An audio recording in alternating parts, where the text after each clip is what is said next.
कफस माने पिंजरा, यानी पिंजरे को कौन लाया था? अंग्रेज। वही कहना है। अरे हिमालय सिसकता है फंस कर कफस में, अरे किसी मगर की हंसी और मिटा दो जवान।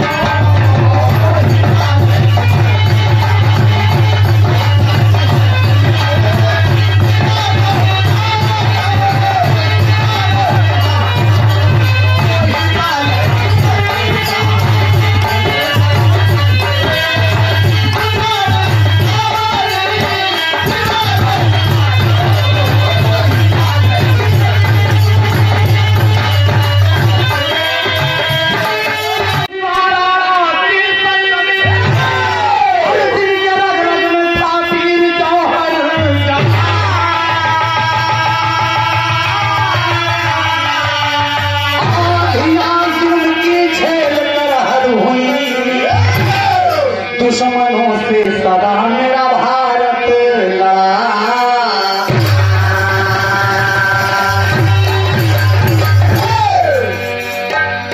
कहना है जिक्र उस वक्त का है जब मेरे देश पर अंग्रेजी शासन था और बाबूजी जब अंग्रेज मेरे देश का हिंदुस्तान लूट कर ले जा रहे थे बाबूजी। उसी समय के बाद से आपने सुना होगा काकोरी कांड। और बाबूजी ये खबर चंद्रशेखर को मिली। चंद्रशेखर मुझे बताओ देकर खड़े हो गए और अपनी टोली को सुना दिए और यही आवाज देते हैं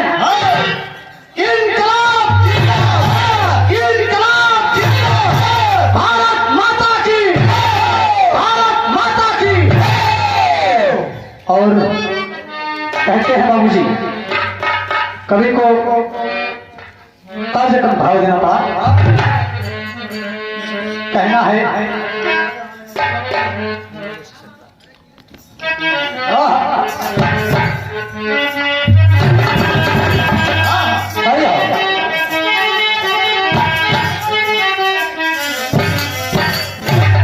और हिमालय सिसकता है, हिमालय सिसकता फंस कर कफस। कफस माने पिंजरा, यानी पिंजरे को कौन लाया था? अंग्रेज। वही कहना है। अरे हिमालय सिसकता है फंस कर कफस में, अरे किसी मगर की हंसी और मिटा दो जवान।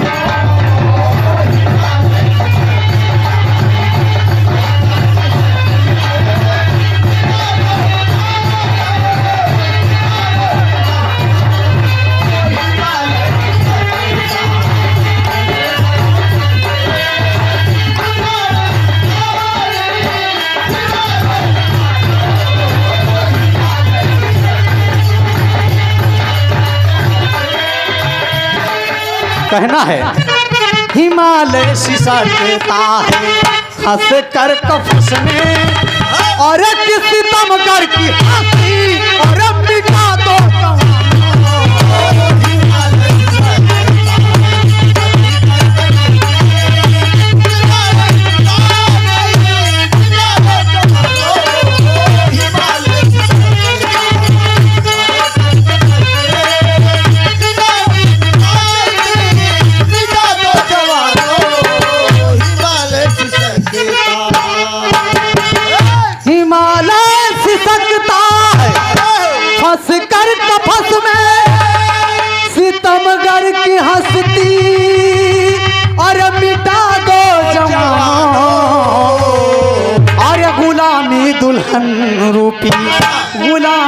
दुल्हन रूपी सज कर खड़ी है और गुलामी का घूंघट उठा दो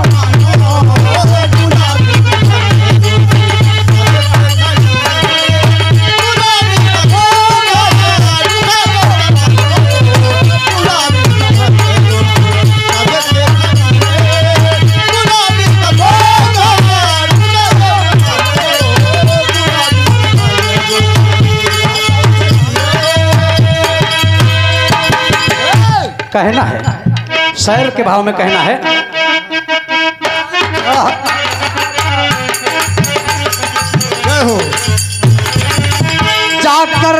जाकर ट्रेन पर आजादियों जब बोले हैं तमाम साथी देखो अपना यह बोले।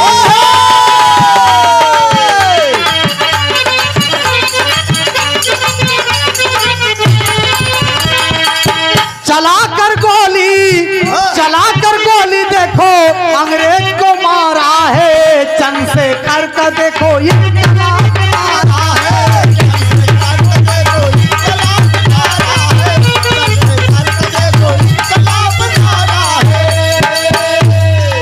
और बाबूजी चंद्रशेखर का नारा इनकलाब का बरकरार है। बाबूजी गोली से मार दिए हराम। अरे मेरे देश के खजाना बदतमीज नहीं लूटने देंगे, ऐसा कभी नहीं होगा।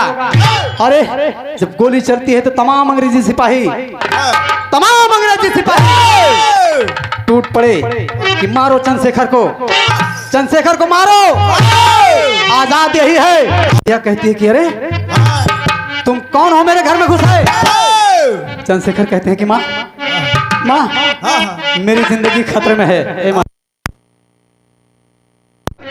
मेरी जिंदगी खतरे में है, अंग्रेजी कुत्ते मेरे पीछे लगे हैं माँ, मुझे एक लोटा पानी पिला दो माँ। कहा अरे बेटा आपका क्या नाम है। कहा माँ मेरा नाम चंद्रशेखर है। अरे बाप रे, अरे वह बुढ़िया मतारी का कहा था। जिया मास्टर। अरे वह बुढ़िया मतारी गिर गई शेखर के चरनावा हो, दिहले पुतरिया दुनहंगा हो। जुग जुग जिया मोरे देश के पहरुआ हो, देशवा पे की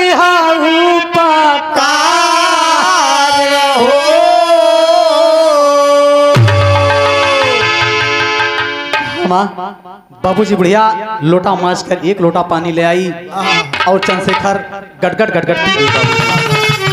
और तब तक दरवाजे पे दस्तखत देता हुआ अंग्रेजी सिपाही कि बुढ़िया खोल दरवाजा, खोल। तुम्हारे घर में चंद्रशेखर जो घुसा है। कहा अरे चंद्रशेखर वो केकर नाम है भैया। अरे चंद्रशेखर के का नाम है। का नाम है सूरज।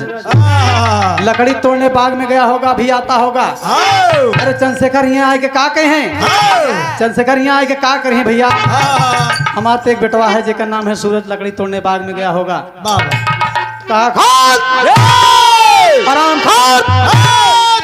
तब तक चंद्रशेखर कहते हैं कि माँ मेरी जिंदगी खतरे में। माँ बताओ। तब तक बाबूजी बुढ़िया पिछला दरवाजा अपना खोल दिया जो पीछे की तरफ से निकलती थी बाबूजी, और खोल दिया और कहा बेटा निकल जाओ तुम। इतनी सी मुलाकात हुई बाबूजी, एक लोटा पानी पिलाया और चंद्रशेखर बाहर हो गए और बुढ़िया दरवाजा खोल दिया। संगील लिए सिपाही सामने खड़े हैं। कहा बता चंद्रशेखर कहाँ है। कहा भैया हमारे तो एक बेटवा है जेकर नाम है सूरज, लकड़ी तोड़ने बाग में गया होगा। चंद्रशेखर यहाँ आए के का करें। अरे के चंद्रशेखर का हम तो जनबो न करी। कहे हराम खोर। बुढ़िया कपाल पकड़ के बाबूजी जमीन पे उठा करके पटक दिया। अरे बाप रे, बुढ़िया आशिक करके चली गई बाबूजी।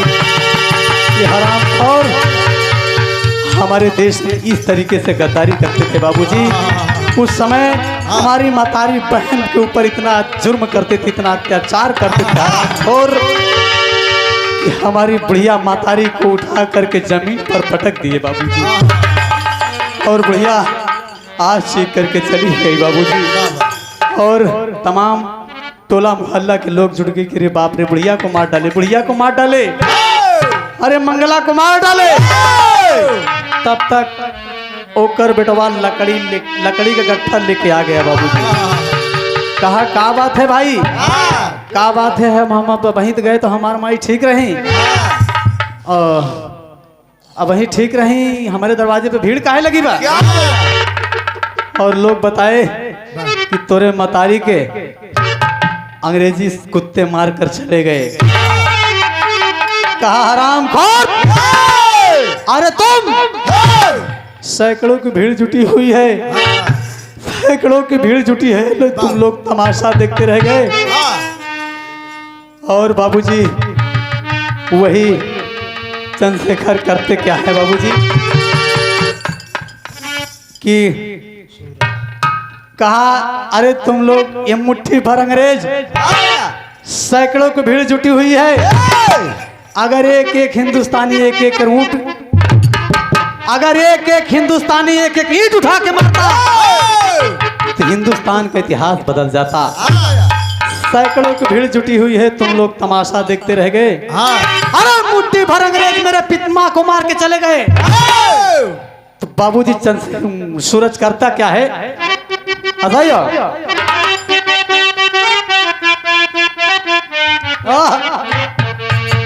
और जनक जी के बगिया में, और जनक जी के बगिया में, अरे अइले सांवर गोर चला देखी आई, चला देखी आई, नयन भर के, नयन भर के, नयन भर भर के हो,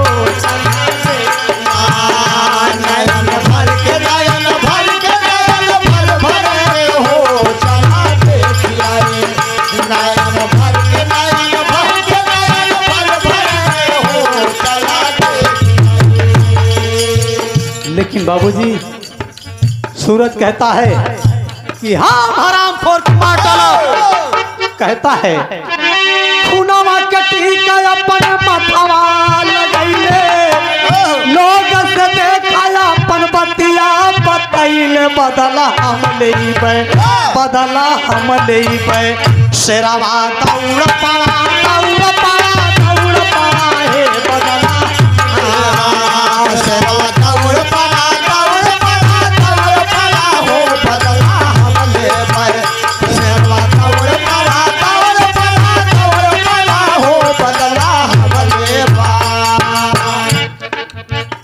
आप बहू आपकी मुबारक हो बाबूजी, कहना है आज सूरज भागता है बाबूजी, और यह अंग्रेजी दरोगा घोड़े पर सवार होकर, घोड़े पर सवार होकर के हरामखोर चला जा रहा है, मस्त है, और एकदम घोड़े पर सवार जा रहा है, और यही आपस में बात कर रहा है, आपस में बात कर रहा है कि इंडिया गुलाम है, इंडिया गुलाम है, आम कितना खुश है, आम बुढ़िया को मार डाला। और बाबूजी तब तक सूरज की निगाह पड़ गई, बाबूजी सूरज की निगाह पड़ गई, और तर्ज बदल गया मास्टर।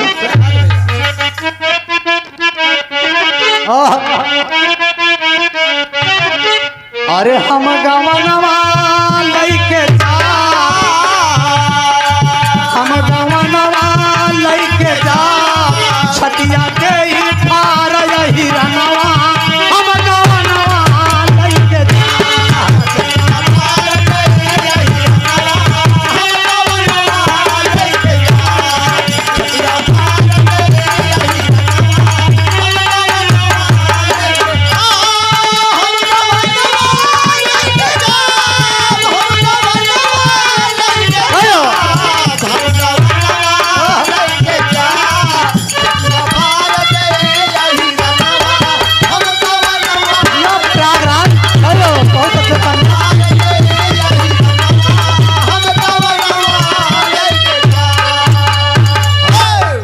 ये बाबूजी तब तक दरोगा आराम से घोड़े पर सवार होकर के कमीना खिट खिट खिट खिट चला जा रहा है बाबूजी, और टोपा लगाए चला जा रहा है।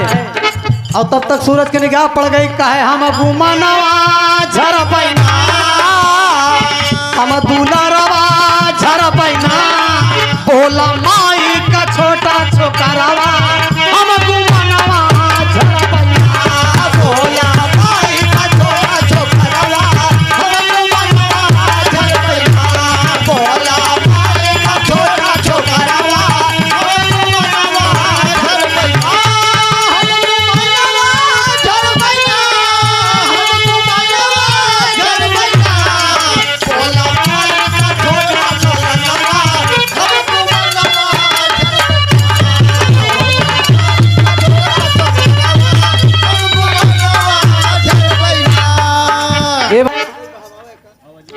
कहता है लड़का जैसे नजर घुमाया,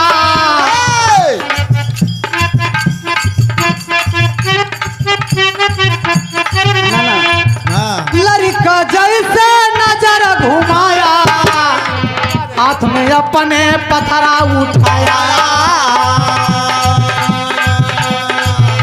पेड़ पे लड़का किया चढ़ाई, पाथर बांध लिया झट भाई।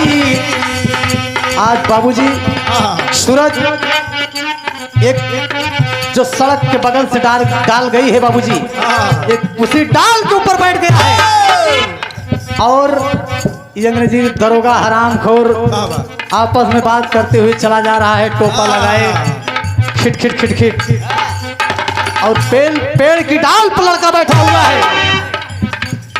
जैसे पाजी सामने आया, पाथर कपड़ा पे बहाया, फूटल दरोगा बाबू के कपड़वा, फूटल दरोगा बाबू के कपड़वा, हम गुमानवा झर पैना,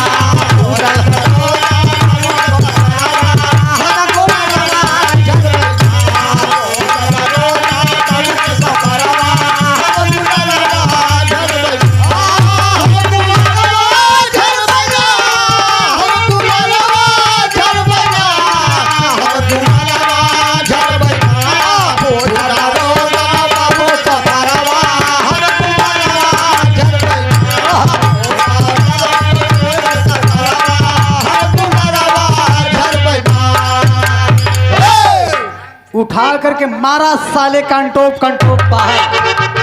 अरे बाप रे, खोपड़ी चरमरा गई यार। आए कह के भड़ाक से जमीन पे, और तब तक सिपाही देख गया, राइफल, और बाबूजी तब तक बाबूजी लड़का वहां से भागा, और भागा जा रहा है, और भागते भागते जाकर एक टीले पर खड़ा हो गया कि चलाओ गोली साले। और तो कहता है, और लड़का भागते भागते जा रहा है, इनकलाब भारत माता की जय, और करते हुए चला जा रहा है, और जाकर एक टीले पर खड़ा हो गया कि चलाओ गोली सब, और खड़ा हो गया तो एक तल देना पड़ा, कभो कभो कहे हमार पाए जे बरा जा हीरा जड़ाई दिया,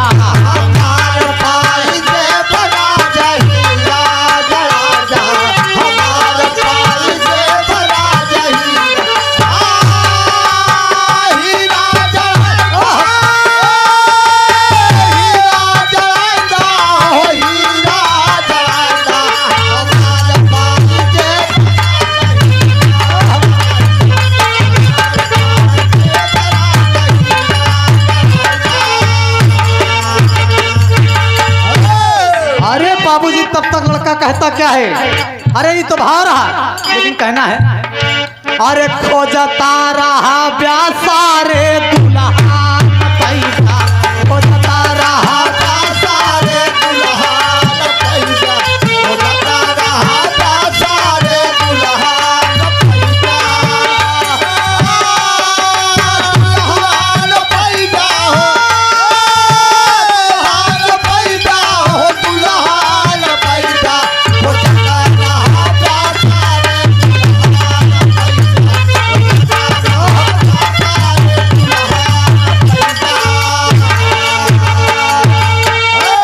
गोरखी दुल्हनिया अरे सदिया रचैबे कहे बिया तो कैले वे भैया लड़का इनकलाब भारत माता की जय और कहता है अरे बतावा तू कितनी तिलकिया चढ़ाई ब्याह को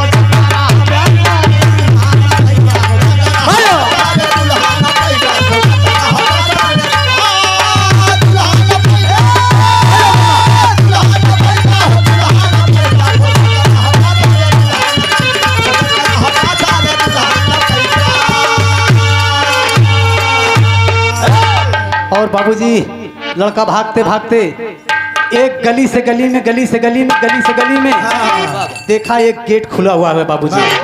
एक गेट खुला हुआ है, इस सीढ़ी लगी है बाबूजी। लड़का ऊपर चढ़ गया, चंपाबाई के कोठे पर चढ़ गया और चंपाबाई आज बड़े मियाँ के सरंगी पंडित जी का तबला ठनठना के बज गई है बाबूजी और रियाज हो रहा है बाबूजी। कैसे मास्टर? धरती पहन ले ली छागल हो।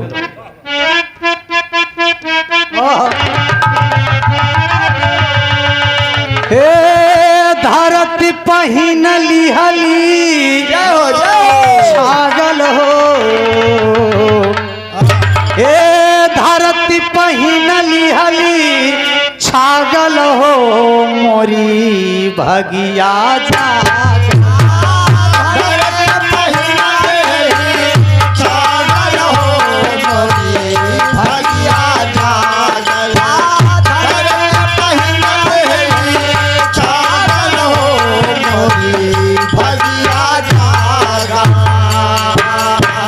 तब तक बाबूजी बजरा शुरू है और लड़का बाबूजी चंपाबाई के पांव पर गिर गया। चंपाबाई के पांव पर गिर गया। कहा माँ, अरे माँ मेरी जिंदगी अंग्रेजी कुत्ते मेरे पीछे लगे हैं माँ। माँ मेरे माँ को मार डाले माँ। तब तक चंपा जो घुंघरू पांव में बांधा है, जो घुंघरू पांव में बांधा है और कहती क्या नाम है तुम्हारा? हाँ माँ मेरा नाम सूरज है। अरे माँ मेरे देश को अंग्रेज गुलाम करके मेरे देश को मेरी माँ को मार डाले माँ। और अरे बाप रे चंपा जो घुंघरू पाँव में बांधा है बाबूजी, घुंघरू पाँव में बांधा है खोल करके फेंक दिया बाबूजी। और पंडित जी से कहती कि तबला फेंक दो और बड़े मियाँ से कहती सरंगी फेंक दो। अरे इतना छोटा सा बच्चा होकर, इतना छोटा सा बच्चा होकर अंग्रेजी का गुलाम हो सकता है? तुम्हें इतनी बड़ी नारी होकर, अरे एकदम परिपक्व होकर लोगों को मजरा करने से असमत लुटा रहे। कहा बैठ जा मेरे बगल में बैठ। कहा तब तक चंपाबाई के दरवाजे पर अंग्रेजी दरोगा दस्तखत देता हुआ कि चंपाबाई ये तुम्हारा कोठा है? कहा यहाँ भागते भागते सूरज आया है। कहा कौन सूरज? सूरज तो साहब सुबह निकलेगा। कहा अरे ये तुम बात करे, ये कौन बैठा है? कहा ये मेरा बेटा चुन्नी लाल है। क्यों बेटे? बजाओ मजीरा छुमुक छुमुक दरोगा लौट गया बाबूजी। कहा यहाँ नहीं है। कहा ये बैठ जाओ बेटा यहीं पर, जो कुछ भी पूछे, जो कोई पूछे तुम अपना नाम चुन्नी लाल बताना, सूरज कभी मत बताना। और ये बात चंपा का असली बेटवा जो चुन्नी लाल है बाबूजी सुन रहा है। उतर गया और थाने में हाजिर हो गया। लाउड है ना पहरान हो रहा है कि सूरज को पता बताने वाले को हम 500 रुपए इनाम देगा। चुन्नीलाल पहुंच गया। सलाम साहब। कहा क्या नाम है? कहा मेरा नाम चुन्नीलाल है। कहा सूरज जिसको खोज रहे हो ना? कहा हाँ। कहा वो हमारे घर में बैठा है साहब, वो हमारे घर में बैठा है। हमार मतारी वो का अपन बेटवा बना लिया साहब, 500 रुपया हमका दिया।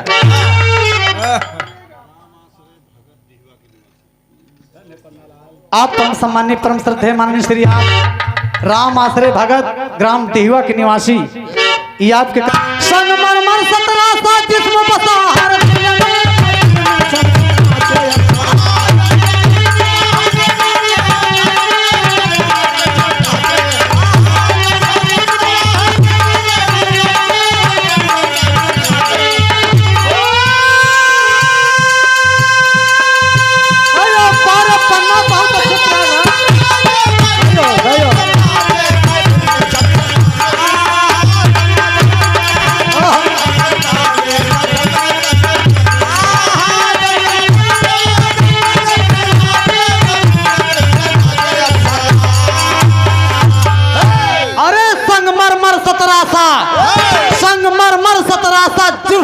जिस्म बसा हर दिल में महफिल में छम छम नाचे।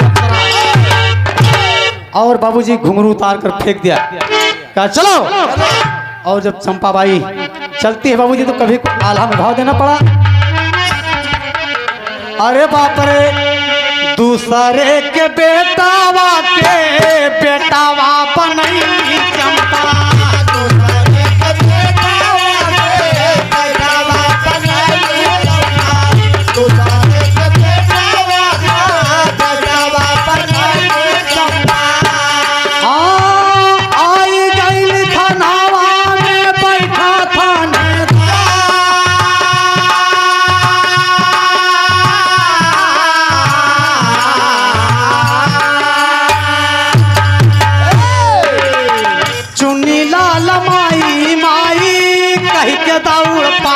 भैया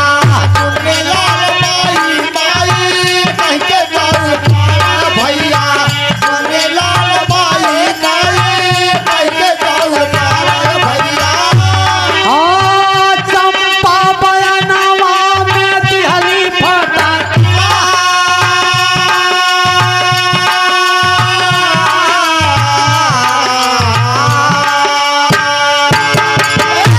कौन हो तुम, मुझे माँ कह रहे हो? कहा माँ? चुन्नी लाल जो चंपा का असली बेटवा है बाबूजी, और चंपा से कहता है कि माँ मैं यहाँ आया हूँ, मुझे इनाम मिलेगा 500 रुपया, सूरज को दे दो दरोगा को। तब तक बाबूजी चंपा की आंख में खून उतर आया। क्या मेरे खून ने मेरे साथ दगा किया?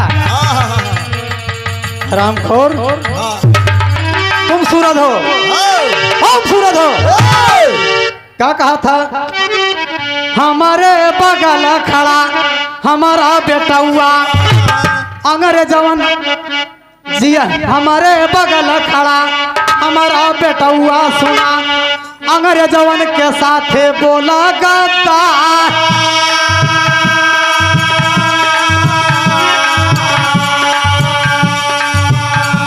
जियारा बचा वही खातिर किया धोखे बजिया। हरामखोर, ये साहब ये अपना जान बचाने के लिए, अपनी जान बचाने के लिए ऐसा कह रहा है कि ताकि मेरा बेटा मारा जाए। तब तक दरोगा कहता है कि चंपा ये तुम्हारा बेटा है? कहा हाँ दरोगा, हाँ दरोगा साहब ये मेरा बेटा है, मैंने इसको अपने कोख से जन्म दिया है।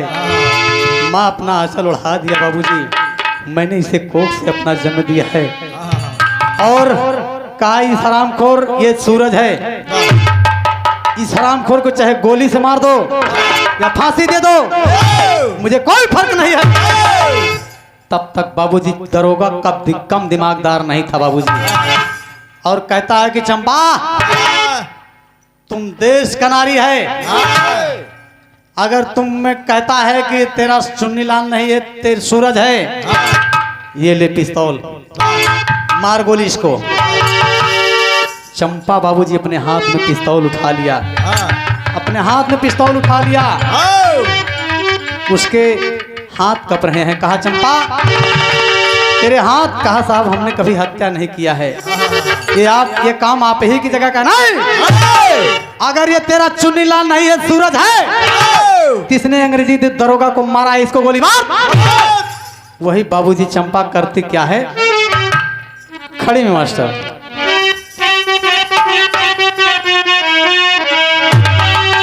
और चंपा खड़ी बोल इनकला बोलिया, और चंपा खड़ी बोल इनकला बोलिया, और अपने बेटवा पे मतारी चलई गोलिया।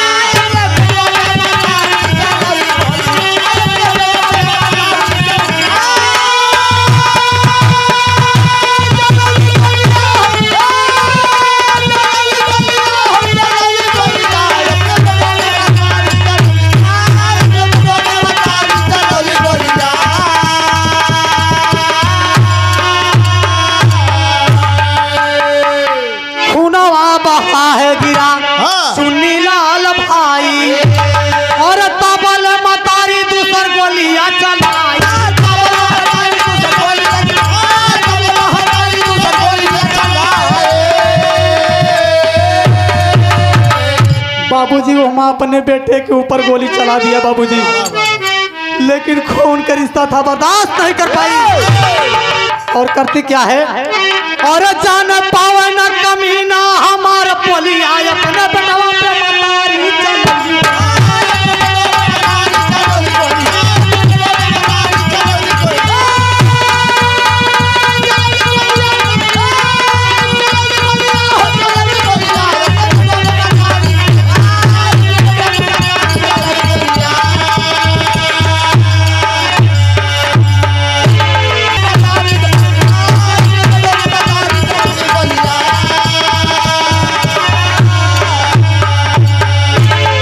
बाबूजी तब तक सूरज सोचता है कि मैं मारा जाऊंगा, और 2 गोली खत्म हो गई बाबूजी, 4 गोली बची हुई है, और हाथ में अपने पिस्तौल उठा लिया, और 3 गोली कहाँ प्रयोग करता है, मुंशी, दीवान और दरोगा के ऊपर गोली चला दिया बाबूजी। और कहता है एक गोली बचल सोचे देशवा का शेरवा, और फिर भी धरतिया पे होई नहीं फेरवा।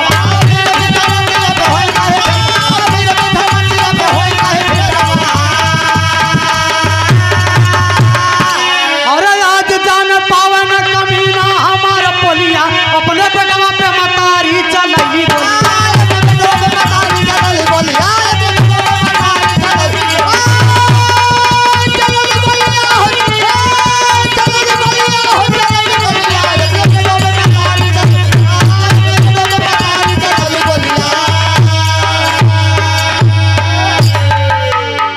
इस तरीके से हमारे देश के लोग, हमारे हिंदुस्तान के, हमारे भारत के लोग अपनी जान को कुर्बान कर दिए बाबूजी। तो कवि को अंतिम भाव में कहना है, यादव राम आधार कहे इस सब सारद की बलिहारे, और गुरुवर धना राम कहे आदर स्वर्ग सिधारी हो, महफिल में छम छम नाचे अप्सरा, और शारदा करे सहारा भल्लू के मुश्किल में महफिल में